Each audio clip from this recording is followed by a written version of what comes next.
एक बार की बात है, देवताओं के राजा इंद्र ने किसानों से किसी कारण से नाराज होकर 12 वर्षों तक बारिश न करने का निर्णय लेकर किसानों से कहा, अब आप लोग 12 वर्षों तक फसल नहीं ले सकेंगे। सारे किसानों ने चिंतातुर होकर एक साथ इंद्रदेव से वर्षा करवाने हेतु प्रार्थना की।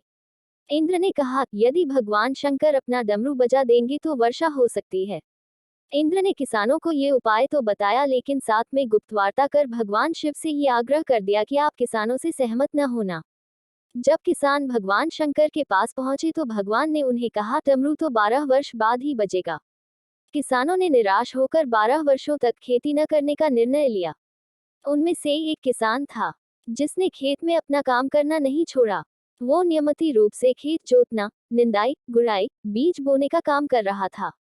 ये माजरा देखकर गांव के किसान उसका मजाक उड़ाने लगे।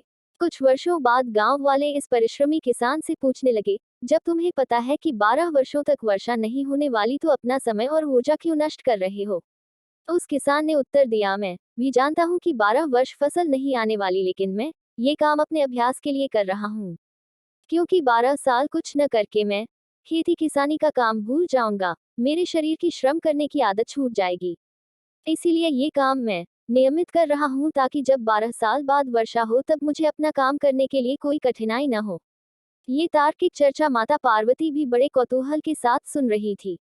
बात सुनने के बाद माता भगवान शिव से सहज बोली, प्रभु, आप भी 12 वर्षों के बाद डमरू बजाना भूल सकते हैं। माता पार्वती की बात सुनकर भोले बाबा चिंतित हो गए। अपना डमरू बज रहा या नहीं ये देखने के लिए उन्होंने डमरू उठाया और बजाने का प्रयत्न करने लगे। जैसे ही डमरू बजा, बारिश शुरू हो गई। जो किसान अपने खेत में नियमित रूप से काम कर रहा था उसके खेत में भरपूर फसल आई। बाकी के किसान पश्चाताप के सिवाय कुछ न कर सके।